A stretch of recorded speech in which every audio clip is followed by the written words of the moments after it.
From the moment I was diagnosed, I knew that I wanted to share my story because it could help people. A story that I had done a few years before my diagnosis, I think really saved my life. I had gone out to the Mayo Clinic. I was an NBC correspondent at the time. And we did a story about how 1 in 6 women doesn't present with a lump. And so when I saw a dent in my breast, I knew it was something I needed to get checked out. And because I had done that story, I got a mammogram and ultrasound, and unfortunately I was diagnosed with breast cancer. But that really was the moment that I decided that I would use my platform to try and help people. At first it was about knowing your body, and then it evolved into this massive project for me.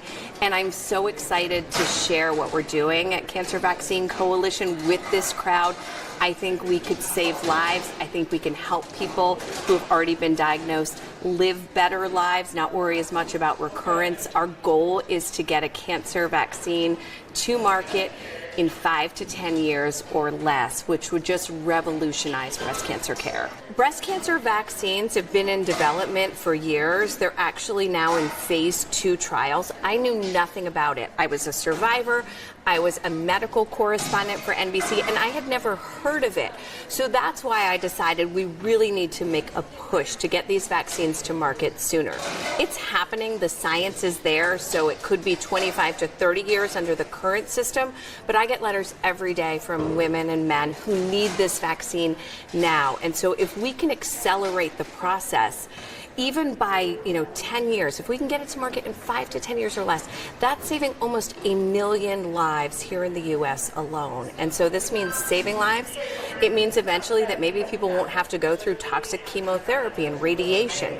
I went through those things. I'm grateful to be alive, but they're really hard on you. I'm 5 years out from my diagnosis and from the start of chemo, and I'm really happy to be here.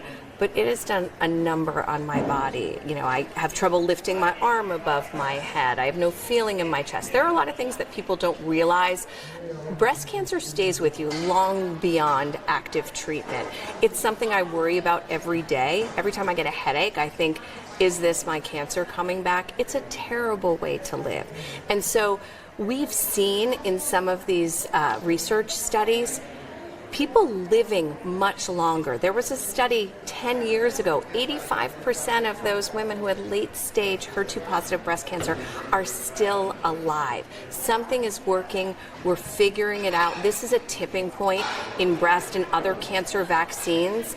And so we need to take advantage of that and move it as quickly as possible. There's no time to wait. It's not just breast cancer vaccines. I know we're focused on breast cancer this month, but we're seeing advances in pancreatic cancer vaccines, in glioblastoma vaccines, in melanoma vaccines. The UK is giving out 10,000 cancer vaccines as part of a national effort.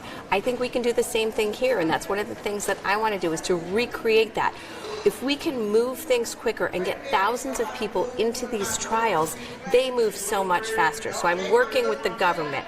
I'm trying to work with industry. We have a group of the top breast cancer oncologists and researchers in the country working on this together. Everyone's coming out of their silos, and we need everyone's help. This is not just a coalition of doctors. This is a coalition of anyone who has had someone they love get cancer, who's had cancer themselves. If we all step up and we join this effort, we can insist that there are better days ahead, and we deserve them, and move the science forward faster.